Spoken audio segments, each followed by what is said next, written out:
Good morning. Welcome to Hobby Evolution, episode 555. Triple fives, triple nickels. Good morning. Happy Monday.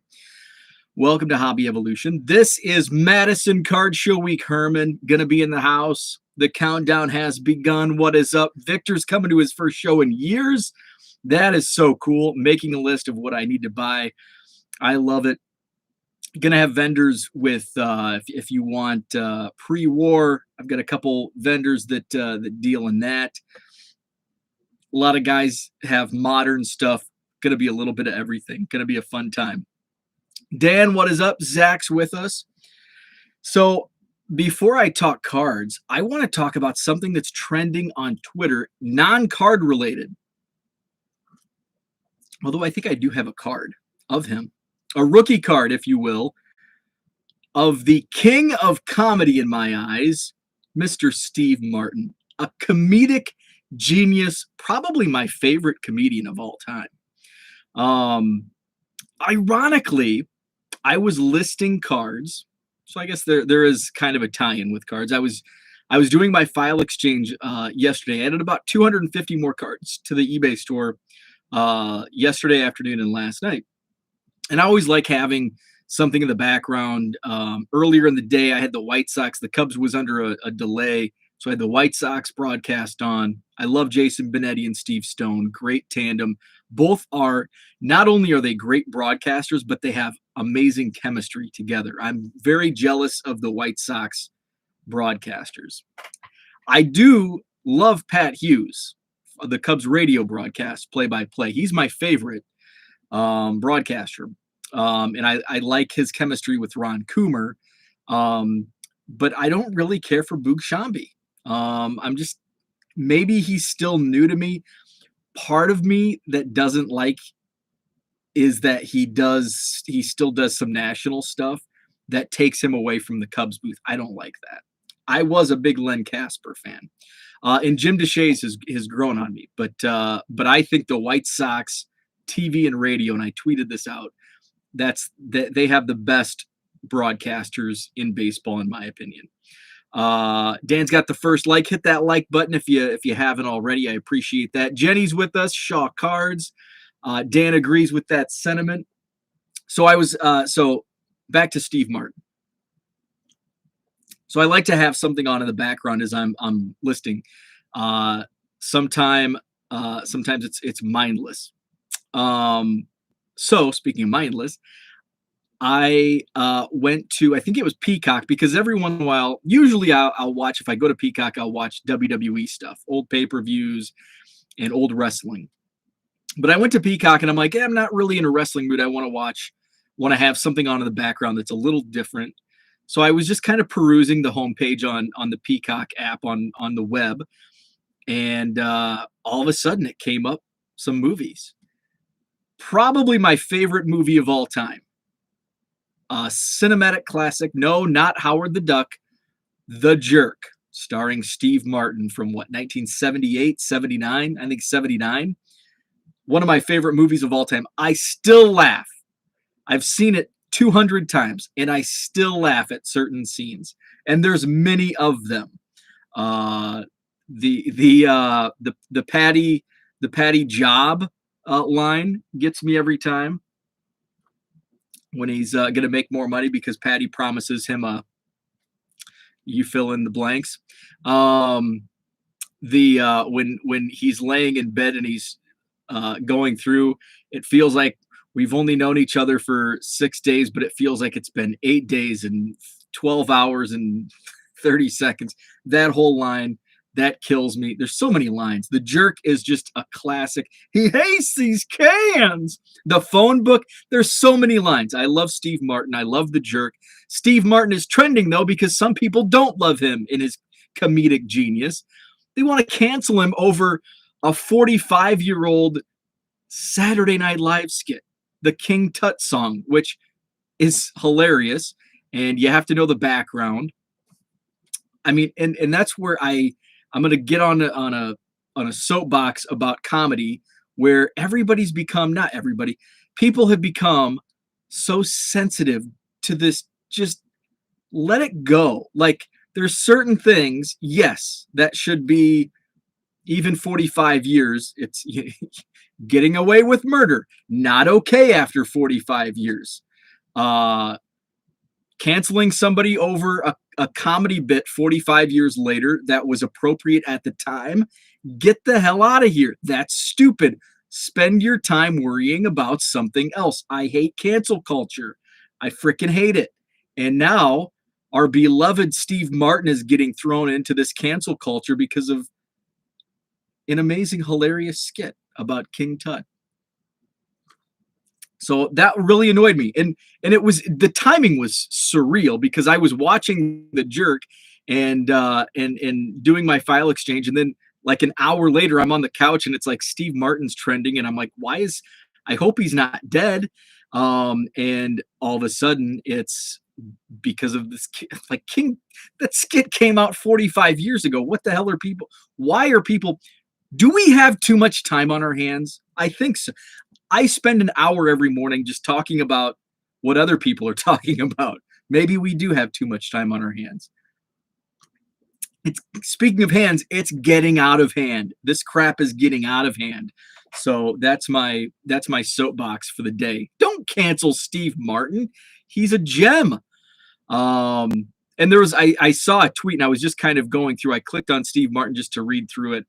And there was some great stuff. And it's funny, like, there's this cancel culture, but I when you click on it, it's like there's more people supporting against it than there are people like I don't see like who's like, I don't know who's trying to cancel him, because everything I see is people defending that skit and Steve Martin himself. So I don't know where it's coming from. Like who's in charge of this canceling of Steve Martin because of King Tut? I don't know. You would think people would cancel folks over important causes like cat juggling. Another great skit. It's so funny. We all assume, oh man, I hope X person isn't dead when we see them trending. That's where we are today. When somebody's trending, we think they died. So Steve Martin, love him. Oh, and the tweets I saw, one of the ones that made me laugh was, and I actually, the reason it made me laugh so much is because as I was watching The Jerk, it's like this movie came out in 1979 and Steve Martin looks the same today. What was the show Murder in the Hotel, the whatever that show was, with him and Martin Short, can't remember. It was a good show. But it's like he looks the same today than he did in 1970. Like, God, he looked old in 1979, and he looks the same today. And somebody said Steve Martin looked 55 at the age of 23, and he hasn't aged a day since. It's like, that is so true. I thought that same thought as I was watching The Jerk last night. So, and that maybe I should probably watch more, even more mindless stuff while I'm doing file exchange, because all of a sudden I'd go click on the screen to watch it a little bit and take me away from the actual work of uploading cards. Dan says Jerry Royce came out of the womb at 45. Yeah, in the wrestling world, Arn Anderson and JJ Dillon are two of the are very similar. Every time I see someone post a birthday for someone on Instagram, I think they died. So Steve Martin, love Steve Martin. The Jerk, one of my favorite all-time movies. Madison Card Show is this week. Madison Card this Saturday, April 30th. Show runs 9 a.m. to 3 p.m. Sold out 120 dealer tables, 2 floors, nice and spread out, 120 tables, over 10,000 square feet, 2 floors, a little bit of everything. We've got, I've got a first-time vendor who does shares, but he's got an awesome selection of vintage and pre-war. Tony, who runs the Oak Creek Card Show, also sets up at shows all over. Like, he does shows like Saturday, Sunday, every weekend. Don't know how he does it. But he's got an amazing vintage selection, and he's gonna. I have a feeling Herman's gonna finish that 72. Is it 72 set? I have a feeling Herman's gonna get that set finished from Tony alone this Saturday. So we've got some bargain box dealers on be set up. It's just too difficult for me to run the show when it's on multiple floors, just the back and forth of it all. So I won't. I won't have my quarter boxes set up, but I will be set up. So my next show I'll be doing that I'll be set up at will be the Rockford show in May. And then depending on, it's trending toward another 2-room, 120 table show in May. That's the direction it seems to be leaning for Memorial Day Saturday.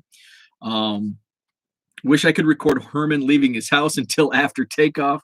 Just have a live stream, Herman's live stream. So yeah, this Saturday, Sheraton Hotel, Madison, Wisconsin, gonna be great. Herman's gonna be there. Zach and Porter, Jenny, Victor, maybe even John, that 70s card show. Maybe he makes a surprise appearance. So Abraham will be here. So gonna be a lot of fun. This is probably going to be a short show because that's really all I had to talk about. I didn't do much yesterday. I actually, I take that back. I did do a lot yesterday. Yesterday was a very productive day. It was nice out, so got to 2 days in a row of dog walking. Wasn't as warm as what we had Saturday, but it was still a nice day for a dog walk. But did a little more organization down here, not too much, but I was able to get 250 cards listed in my eBay store. My wife came down and like reorganized my entire rec room. So I kind of let it get out of hand. And I have no idea.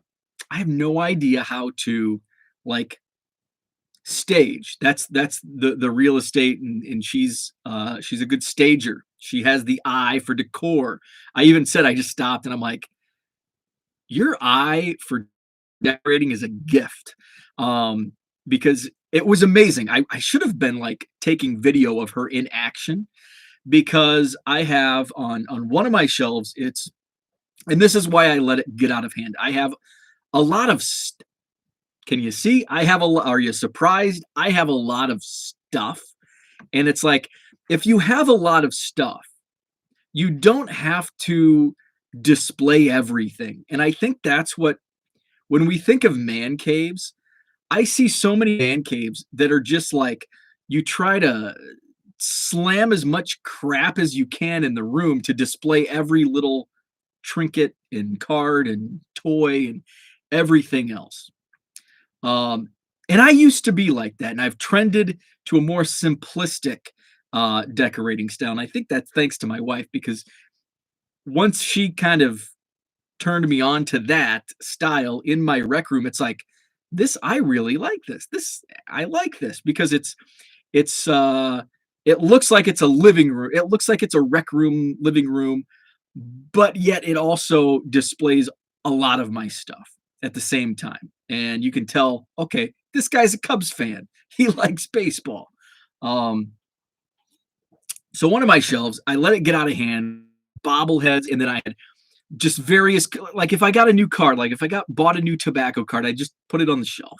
And there was just no rhyme or reason to how I had the shelves displayed and decorated. It's like, well, this is the bobblehead shelf, and whatever else I throw on it. And I had like pocket schedules on the shelf, and I had ticket stubs, and I had other trinkets, like just threw it on the shelf, just disarray. So the first item, the first task was to, okay, what don't I need? There's a lot of stuff in my other shelf over on this wall. Again, had like, and that had like some game used cleats. It had some signed balls in like their specific cases, and some things should have been on this shelf where they were on that shelf. So the first item, the first task was to, okay, what can go? Like what can just go in a box and doesn't necessarily need to be displayed or can be displayed at a later time. So that's I took all that stuff, put it in some boxes. Um, I found that so I bought this like shadow box 2 shelf thing with LED lights in it, and I bought it ahead of when the Card Life TV show came. And so I bought it because I wanted to display some of the, my favorite cards and some of the pre-war my favorites. But it wasn't really good for putting the slabs on those triangle things and move it because then they'd all topple down. So it's like, okay, this is not a good box for displaying cards. Well, I have a pair of game used Hank Sauer cleats. Hank Sauer played for the Cubs, and he was the 1952 National League MVP with the Cubs. I have a pair of his game-used cleats, and they haven't been properly displayed. And so I'm like, I need to get a box. So I measured them, get a box for them. So as I'm like pulling stuff off shelves, I have this box, and it's like, well, I thought about putting some of my favorite bobbleheads in this shadow box. So I took it over. I'm like, I'm going to put the cleats. I wonder if the cleats will fit. Perfect fit for these cleats. So have a nice home, and they're displayed. They're kind of, right at the bottom shelf. So they're right there. My wife came down, and so she's like moving stuff around. We pull off so the shelf is completely, everything's pulled off. I'm going to put the bobbleheads. And she's like, it's like putting a puzzle together. It was amazing to watch. I just sat back in the chair and watched. She's putting the bobbleheads there, and I'm like, there was one like non-Cubs bobblehead. And I'm like, well, I can just put him away because it's a non-Cubs. And she's like, oh, no. She's like, I just need time and I'll get it. And boom, like the last piece to the puzzle, she was able to find a spot. It all flows. And then I do have on the bottom shelf display. I'll take some pictures because I actually, we have a handyman coming today, and he's going to hang. Doesn't that sound pretty pathetic? I have a handyman coming over to hang pictures. So handyman's coming today. I've got a big piece of art, heavy piece of Cubs art, Wrigleyville art that my mother-in-law gave me for Christmas. Here we are. It's April 25th. It's what? January, for 4 months since Christmas. Finally putting it up. So doing a little rearranging. I finally framed. We went to Michael's yesterday. I got some of the other pieces of art framed and an Eddie Vedder print that Matt Kammerer does. Amazing artist.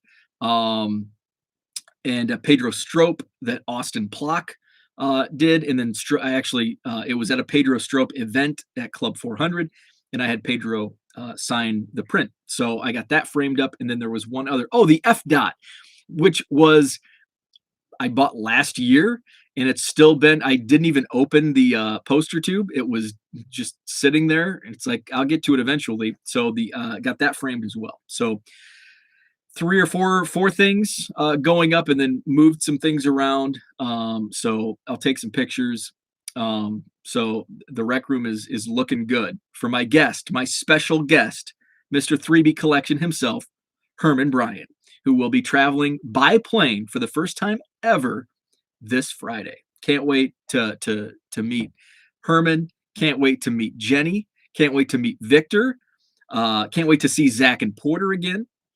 By the way, Zach, as I was putting stuff away into my storage area, I came across something else. So I've got a box of stuff, a box of socks for Zach and Porter, and then something else for you guys. Victor says, Jenny, I'm looking for more cards to put in team bags, give them out for Halloween. That is very cool. Jenny's still going through the newest bulk here. So Much Baseball Contenders 2015. I hate those cards as well. I do too. Just boxing back up to sell someone the bulk I don't want for $10. There you go. And I've got to follow up with my guy that wants to buy my bulk because we're planning on putting some heavy duty shelves in that storage area just to get some more stuff. Get some more stuff on the shelves, and I've got a lot of just stuff that I need to get rid of. Um, so the first step is to sell all the bulk that I have sitting in there. And I've got to follow up. I've got a guy that's going to buy it. I just have to make sure he's going to be here in the area. I think he's actually coming to the show on Saturday. So I got to confirm. And if that's the case, I've got a lot of rearranging in my car to do because I still have card show inventory in there. John says, I've been married 32 years this week, Bo. The secret to our success is never going to Michael's with my wife. First off, congratulations. I'm okay with Michael. I enjoy Michael's. It's Nordstrom and those stores that's where it's like, okay, get me the hell out of here. Herman says going to be the best part of it all. Dan misses walking through a Michael's, especially during Christmas time. I don't know about that. The Christmas music and the decor is okay, but it's the Christmas. I don't like shopping at Christmas time because I hate crowds of people. Yet here I am promoting a card show and going to card shows. Sox again, Christmas morning kid voice. Victor, how much are you thinking? There's thousands. Looks like some good names. Bregman, Nola, Trey Turner. Hobby Lobby is better than Michael's. I'm not a Hobby Lobby guy. I'm a Michael's fan. And I think the reason for that is the Michael's is closer. I think Hobby Lobbies also, aren't they like, I think they're, I think the ownership is similar to Chick-fil-A, the closed on Sunday thing. And I can't remember if that's right or not. But I think the main reason I don't like Hobby Lobby and I favor Michael's is because the Michael's store is just down the street, is 10 minutes away. And Hobby Lobby actually just moved closer to my area. They moved in right next to the super large Total Wine liquor store. But it used to be like on the other side of town. Yes, I avoid Hobby Lobby for religious reasons. And there's nothing worse than I don't shop at Hobby Lobby, but like still the food at Hobby Lobby stuff they have is like the same as Michael's. It's like the exact same stuff. So I choose Michael's. Chick-fil-A, like the food supersedes the ownership and you know what's going on there. I also avoid religion for religious reasons. Hey, you and me both. But there's nothing worse than wanting a Chick-fil-A sandwich on a Sunday and you're pulling in and it's like, yes, there's nobody in the drive-through. And it's like, it's Sunday and they're freaking closed on Sundays. But anyway, Cooter says, Michael's, is this crafting with Bo? You know, I probably go to Michael's more often than many others do, which so far this year has been twice, twice in the first 4 months. I went there before spring training because I had to get basically like those photo squares for autograph purposes at spring training, and then I bought one of those sketchbooks with the thick stock paper to put the cards in to get autographs on. Zach, I avoid Hobby Lobby because of Steve Martin's early skits. In-N-Out is the only compromise I make regarding religion. I've only been to In-N-Out one time. And it was when I was when I went to spring training the first time. It was the first supper.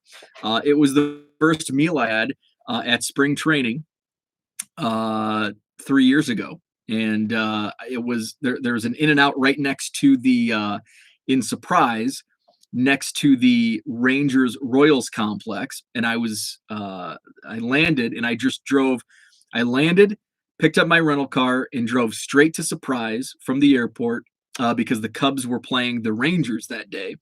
And I was like an hour or two early and hadn't had lunch. and there was an In-N-Out right there. So had me an In-N-Out burger for the first time ever. What are the monkey fries, or what are the fries? What, jungle fries? I can't remember what animal fries. Is that what it is? Animal fries. That was close. Animal fries. So got some animal fries and a burger, and it was good. It was good. Stock up on Chick-fil-A on Saturdays. What's their stance? I think they're like super religious. I think the owners of both Hobby Lobby and Chick-fil-A. Don't quote me on that. Google it, but I think that's their stance. Victor, my wife gets surprised when I tell her I need need to go to Michael's. Leo's only burger he eats is the In-N-Out, animal style. There we go. What's up, B-Wags? Bob in the house. Good morning. So so today, In-N-Out Burger has been owned and operated by one conservative Christian family since it started in 1948. So today we're going to do some more. So I'm getting close to 12,000 active listings. My goal was to get to 12,000 active listings by the end of this week. But with the card show and getting that prepared, I didn't know, but I did 250 listings last night, which puts me pretty close. I think as of right now, when I send a link out, the link shows I have like 1,000 less items, but in my eBay app, it says I have 11,683.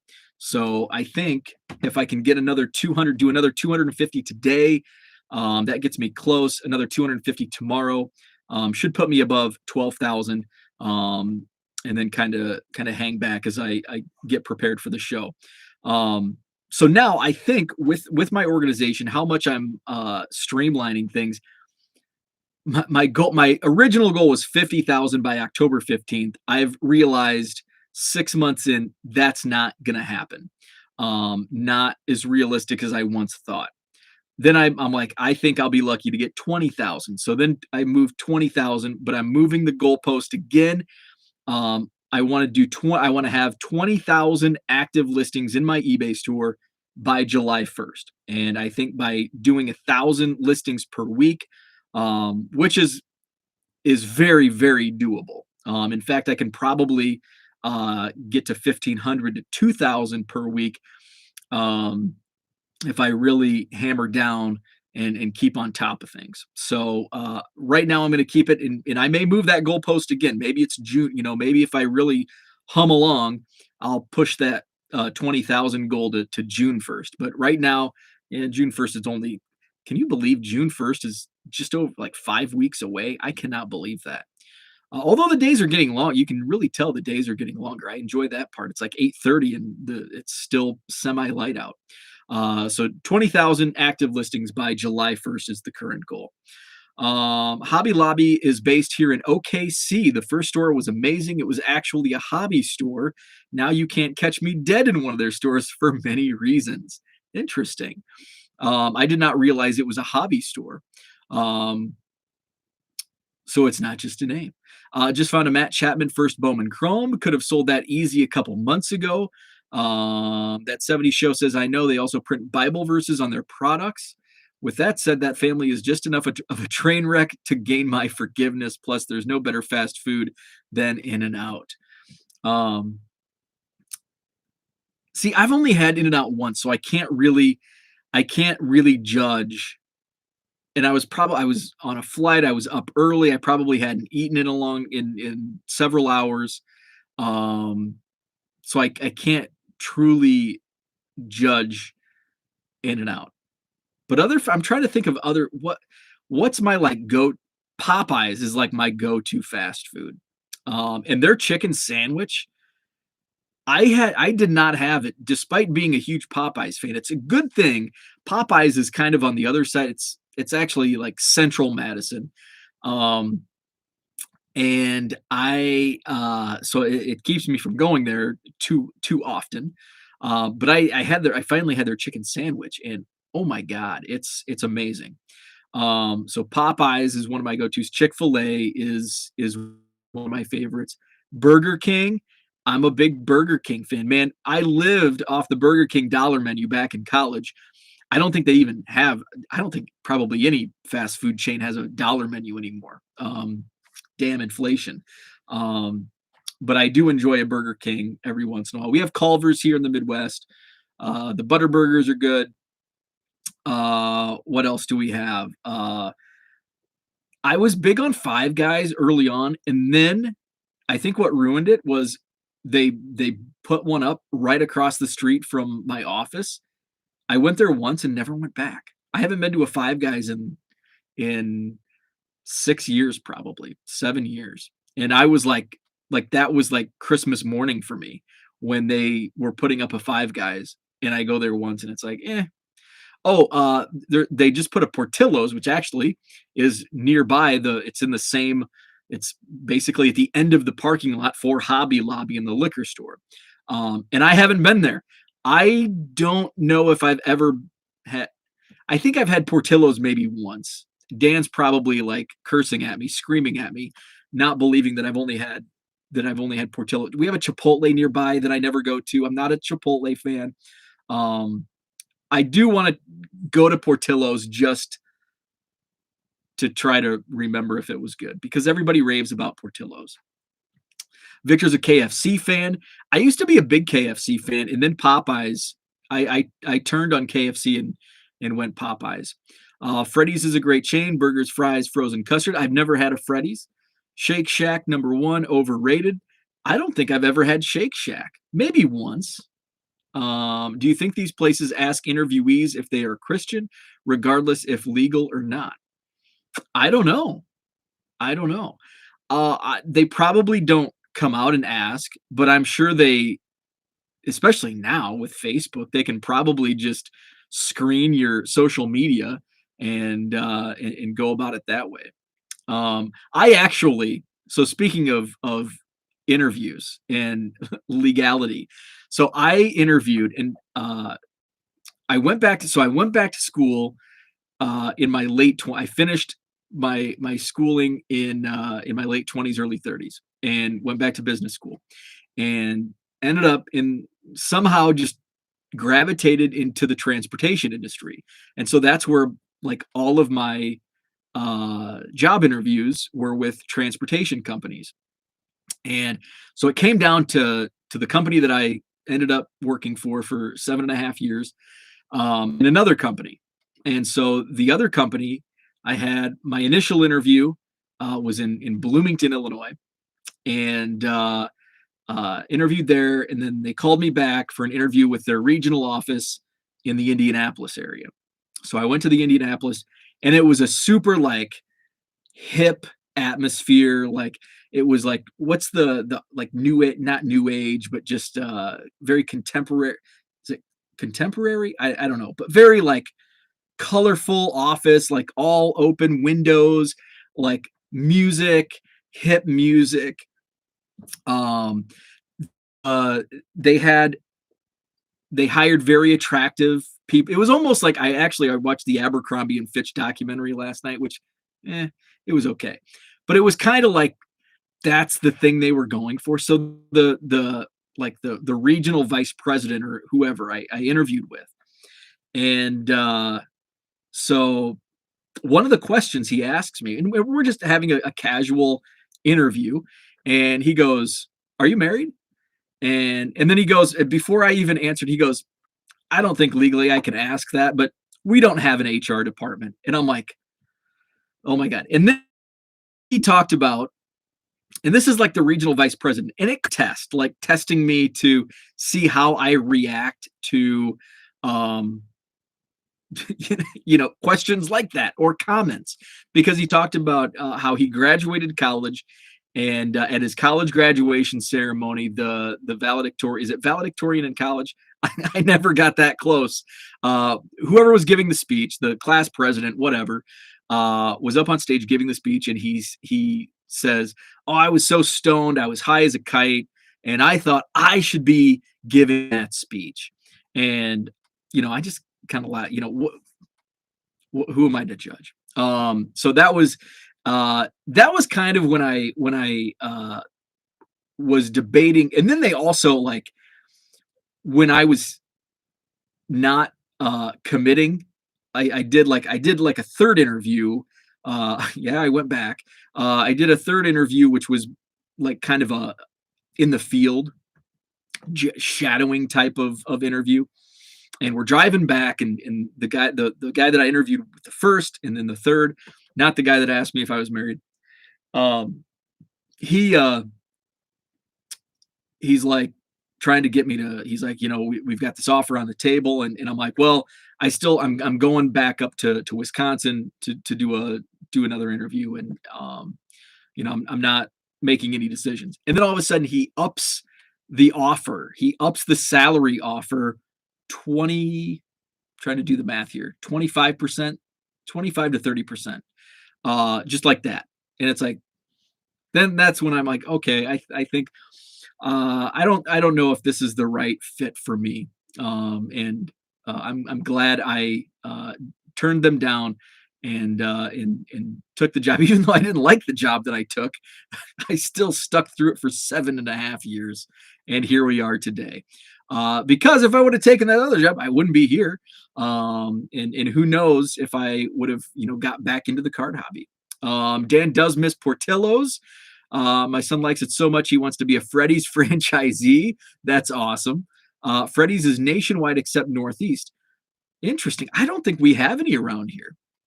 I'm gonna Google that because Freddy's frozen custard and steak burgers. Looks like there's some in Freddy's USA. Is there a list of? So it's based in Wichita. Let's go to their website. What's the nearest near me? Locations. Founded in so it's a fairly new company. 2002 it was founded. Locations. Freddy's frozen custard and steak. They probably don't have many around here because we've got Culvers that take that custard. Find my Freddy's. So I'm going to do 25 miles from me. I know there's not any within 25 miles of me. No restaurants found. Let's break it out to. Yeah, it looks like they're not in the Northeast or Washington and Oregon. Let's go 150 miles. That should get into the Chicago area. Select a location. We're looking at Freddy's. Oh, so there's one down in the Rockford area. There's one up in Appleton, Dubuque, Iowa, Quad Cities, Cedar Rapids. So yeah, it's a good. The nearest one to me would probably be that Rockford location, which is a little over an hour away. Let's see. So maybe when I go to I'm always looking for new. Usually when I go to the card show, I just bring like a protein bar and then I eat like a late lunch, early dinner. Just kind of combine the two after the show. So maybe I'll hit up Freddy's after the Rockford card show. Let's see. Cooter says, I am temporarily retired at the moment, looking to get out of Oklahoma as it is quickly becoming a theocracy in both government and business. Let's see. David, what's up? Let's see. Where are we at? So we're David. Dan has McDonald's, Burger King, Shake Shack, and KFC in Korea. It's way too early for y'all to be thinking lunch. Yeah, a lot of food talk this morning. Waiting for Mrs. Cooter to chime in on our Michael's convo. That must be gold for her. By the way, Michael, McDonald's in Asia is far superior to the ones in America. And I think what's cool about McDonald's in different countries is the menu, and like I like seeing what's on the various menus at McDonald's. But I think if I were in another country, I wouldn't go to McDonald's. If I lived there, that's another story. But if I was visiting for a week or two, I would probably not visit the McDonald's. Cooter says, thank goodness she sleeps later than the rest of us. She would be in this conversation like a rat on a Cheeto. Freddy's in Appleton. There was a Culver's in Berwyn I miss going to. Paul Carl Cards, what's up? Good morning to you. Yeah, we had a Culver's open up when I was living in Illinois. One opened up near me, which I can tell you the first time I had Culver's, I was broadcasting high school, must have been a football game, maybe a basketball game. It was the Bushnell Prairie City Spartans against the Peoria Heights Patriots. My broadcast partner Tony's like, "Have you ever been to Culver's?" And I'm like, "No, what's Culver's?" And he's like, "Oh, custard, butter burgers." And that was Peoria, Illinois, first time Culver's. So that was, gosh, 2004, 2005, somewhere in there. John says there's a few in this Philly area. Appleton has a Freddy's. Appleton's pretty far from me. Appleton is probably 2 hours. Dubuque and Rockford and Crystal, there's one in Crystal Lake. Those are all closer to me than Appleton. Definitely worth a stop if it's near a show. Matt, good morning to you. Quick pop in at work after a slow week last 36 hours. Very busy on eBay, a lot of baseball sales. So I'm glad you mentioned that because the last 3 days for me on eBay have been the best 3 days, both in sales dollars and volume that I've had in probably 4 months, probably going back to like December, November, December, these last 3 days. And it was a combination. I made some higher dollar sales, but I also made a lot of volume sales and some bulk sales. So the last 3 days, very good. So I want to keep that. I want to keep that momentum going and continue listing. Now I'm getting much faster at shipping with the new custom label SKU. So really want to build on that. There's a Papa John's in Beijing. That is a sit-down restaurant. Best Papa John's I've ever experienced. Interesting. Taro pie and Asian McDonald's is delicious. Lance is in Peoria, Illinois. Very nice. I haven't been back. Somebody actually asked me recently if I was going to be back. I may be back in June, but I'm not sure yet. Good rebound on eBay. I know the last few weeks have been down. Yeah, it's been April has been really tough on eBay. eBay sales were really down both in sales revenue and in volume, in quantity of sales. So it's nice to see. I don't know if it was just, there's so many things that can go into slower eBay sales. And it can be as simple as where your listings end. You know, if all of a sudden you have a whole bunch of listings that end at the same time, you know, it's based on, you know, a lot of your results come on search results where people are looking at newly listed, because I'll see when like last night, I listed a bunch of cards, boom, made a bunch of sales. And then when you search by ending soonest, you know, those items that have been in the store for 30 days, there's still a timer on those, and they just automatically, I have them set up to automatically just keep going. So there's a lot of different things that can go into it. Is Big Al still open in Peoria? It sure is. Absolutely. It's not in the same location though. I don't know if I don't know A, if you've been there, or B, if you've been there in the last 10 years. But Big Al's moved down the street. Gosh, it's probably been over 10 years. I don't know if Lance could help us out there, but it's still there, still in business, and it's moved locations. That the downtown area, 1990 was the last time. Okay, so a lot's changed in downtown Peoria. Unfortunately for the worst. It's the downtown area used to be pretty vibrant in Peoria. I mean, even 15 years ago, 15 to 20 years ago, there was still pretty good nightlife going. But I know it's been a few years since I've been there, but even in the last 10 years, I know it's really declined.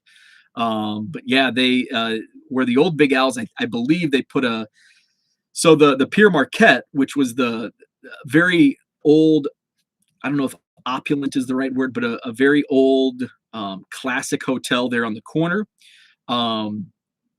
they kind of renovated that hotel, the Pierre Marquette, and then they also added like a Marriott property next to the Pierre Marquette, which they that's where Big Al's was, and there was a couple other clubs that they built that hotel in its place. Let's see, 17th Street Barbecue in Murfreesboro is great. I have never been to Murfreesboro.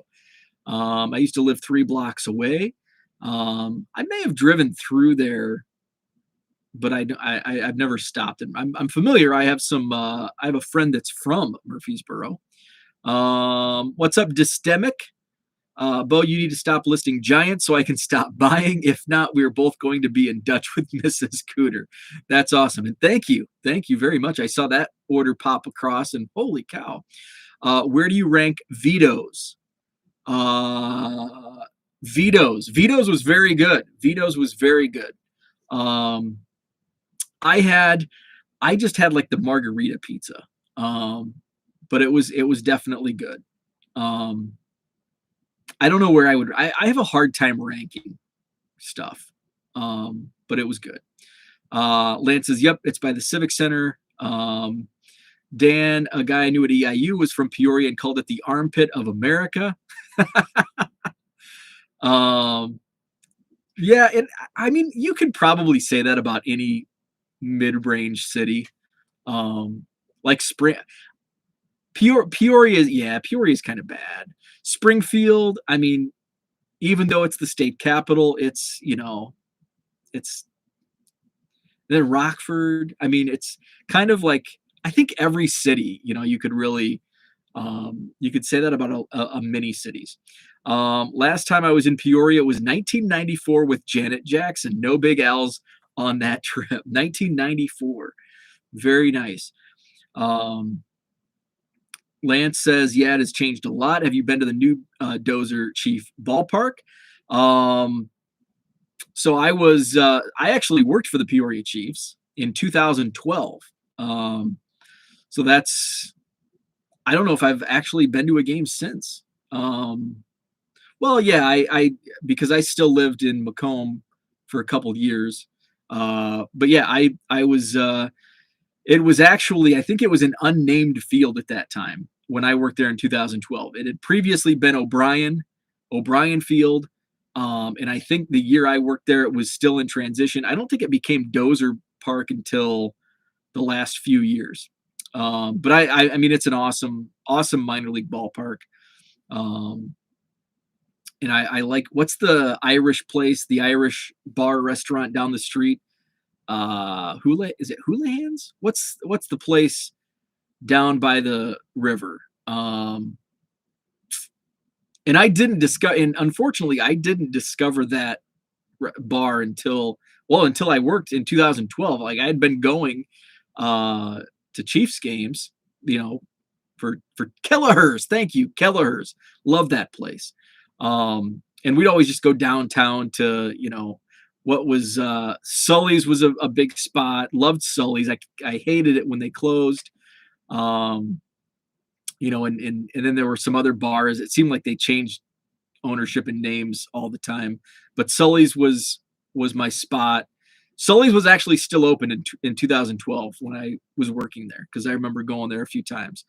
But Kelleher's became a new favorite. The Horseshoe in Springfield is great. Yes, that's where the Horseshoe originated, was in Springfield. I think it was called, the place it was invented, although there's disputes on its origin, I think it's called Darcy's Pint in Springfield, Illinois, home of the Horseshoe. Dystemic says, I definitely say top 5 for me. Been enough times my last 2 trips to get a good mix. Talking about Vito's down in Arizona. Let's see. Chris Farley lived in a van down by the river. Very cool. So that's what I had for today. Went off on a whole bunch of tops. We went from the Madison Card Show to Steve Martin to religious ownerships to fast food to Big Al's. Spirit of Peoria paddle boat got sold to Wisconsin. I'm not familiar with Spirit of Peoria paddle boat. I am not familiar with that. So that's what I had for today. Thanks for tuning in. Hit the like button. Hit the subscribe button if you haven't already. Again, Madison Card Show is this Saturday, April 30th, 9 to 3, free admission, 120 dealer tables, over 10,000 square feet of space, 2 floors, and going to be a lot of fun. Evolution is definitely the right term for this live chat. Absolutely. And on that note, have a great Monday, and we'll be back tomorrow morning, same time, 7 a.m. Central. Have a good Monday.